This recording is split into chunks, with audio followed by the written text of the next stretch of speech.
Assalamualaikum warahmatullahi wabarakatuh. Tiba lagi kita di kota metropolitan Jakarta. Tat, Ya. di Jakarta ini kan usia milenial produktif luar biasa nih, pendapatannya besar. Tapi kalau diajak umroh, selalu alasannya masih merasa muda. Gimana tuh penjelasannya? Yang pertama harus paham dulu bahwa sejatinya umroh itu jangan nunggu tua, jangan nunggu rajin sholat, rajin ngaji baru umroh. Karena sejatinya umroh itu adalah ibadah tarbiyah, ibadah pendidikan. Insya Allah yang sudah-sudah, orang yang tadinya jarang sholat, pulang umroh mulai aktif lagi ke masjid. Orang yang tadinya nggak pernah ngaji mulai aktif di pengajian. Kenapa? Ya itu tadi, ada pendidikan tarbiyah di sana. Ini juga nih, ntar aja lah, masih banyak dosa. Gimana tuh? Makanya kalau untuk mau dihapus dosa-dosanya ya umroh. Karena di Madinah, di Mekah itu tempat dan waktunya mustajab. Maka segera wujudkan ke Baitullah sebelum berpulang ke rahmatullah. Terus soal yang katanya kalau berangkat diazab gitu, Tat, kan ngeri tuh, Tat, buat kaum milenial.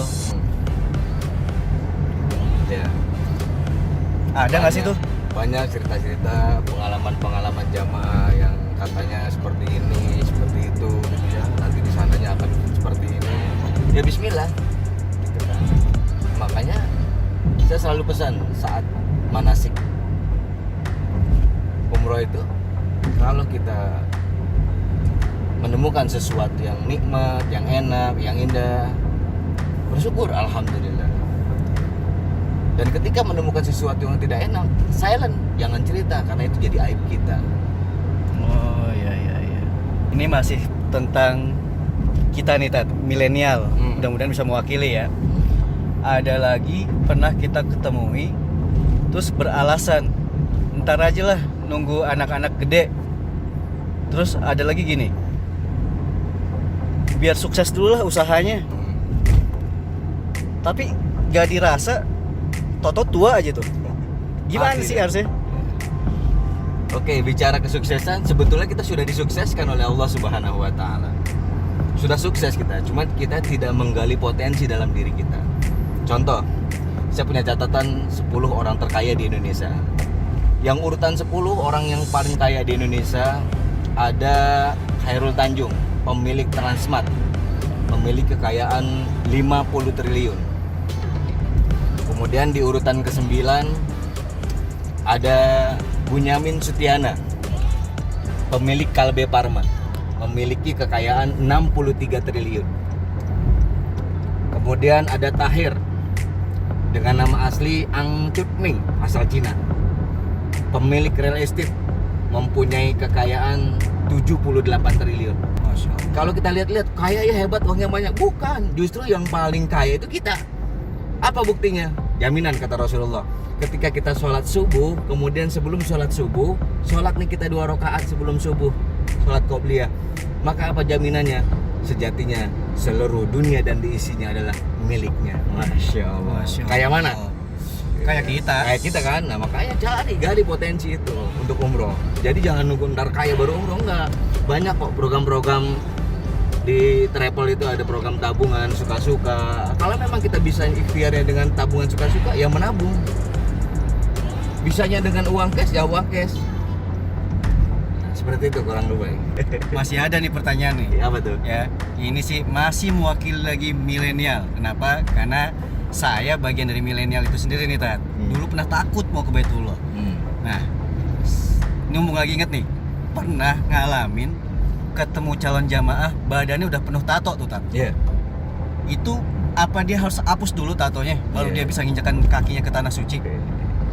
Yang bijaksananya bagaimana tuh, Tat? Nggak usah dihapus tatonya, biarin. Oh justru harus keren, pede gitu kan. Hijrah gitu. Luar biasa itu. Tapi juga jangan terlalu overprotective atau jadi ria. Ya kan? Tato yang ada di badan kita ketika kita pakai kain ihram, Jangan malu sama manusia, tapi malu sama Allah. Ya Rob, badan saya kotor ya Rob. Saya datang ke sini ke tanah suci ingin membersihkan jiwa dan raga saya ya Allah. Kenapa? Karena kalau kita hilangin itu tato, nanti kan akan apa? Benjol-benjol itu apa namanya itu? Yang katanya dia harus diteriska lah, harus diapain, dihilanginnya. Akhirnya malah melukai badan, yang itu yang nggak boleh, malah zolim kita kepada tubuh kita, nggak boleh. Terus kalau terlanjur bertato gimana? Ya udah nggak apa-apa, lanjutin aja. Jadi sebetulnya Allah itu maha baik ya Tat ya? Maha baik. Allah punya sifat Ar-Rahman, Maha pengasih, setiap orang dikasih. Allah punya sifat Ar-Rahim, Maha penyayang, setiap orang disayang. Allah punya sifat yang maha luhur, yang mengatur badan sekujur dengan teratur, dan juga yang akan menyiksa orang-orang kufur nanti di alam kubur. Ini sebelum disiksa di alam kubur, ayo cepetan tobat. Di mana? Di Mekah. Subhanallah. Ini benar-benar. Kita keluar mana di sini ya? Ya, Cempaka Putih Tat. Cempaka Putih ya kita. Kita sudah mau turun, mudah-mudahan wawancara singkat ini bisa menjadi satu pemahaman yang baru buat teman-teman milenial yang ada di kota mana aja, khususnya Jakarta.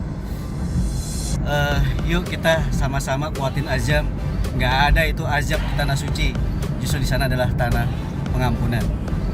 Jadi mohon izin nih Tat, kalau dinaikin ke YouTube. Wes boleh. Boleh ya? Mudah-mudahan jadi inspirasi, jadi motivasi buat yang lainnya. Masih perlu nggak nih saya ikut muncul? Wah harus dong, biar nggak penasaran tuh pemirsa yang di rumah ini orangnya mana yang ngomong gitu kan? Dikit ya.